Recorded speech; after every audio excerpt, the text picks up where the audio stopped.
È un'autentica mobilitazione generale quella che si annuncia per domenica 2 febbraio tra Venezia e Mestre. Al centro delle operazioni ci sarà la bomba d'aereo ritrovata una settimana fa da alcuni operai impegnati in un cantiere in via Ferraris a Marghera. Poco più di 220 kg, di cui 129 di tritolo, rimasti sepolti per quasi 80 anni, risalenti ai bombardamenti subiti da Porto Marghera durante la Seconda Guerra Mondiale. Il piano di intervento predisposto dagli artificieri dell'esercito dell'8° Reggimento Guastatori Paracadutisti Folgore di Legnago inizierà alle 6 del mattino con un'evacuazione che interesserà un raggio di 1 chilometro e 860 metri della zona circostante, abbastanza per arrivare in Viale San Marco e in via Forte Marghera, un'operazione che coinvolge circa 3.000 persone.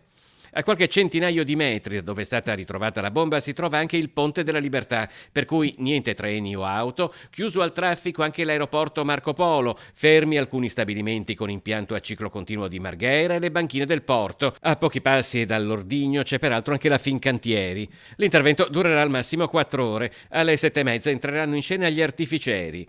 Tolta la spoletta, l'ordigno passerà alle cure della Marina Militare, che lo condurrà in mare uscendo dalla laguna attraverso la bocca di porto di Malamocco.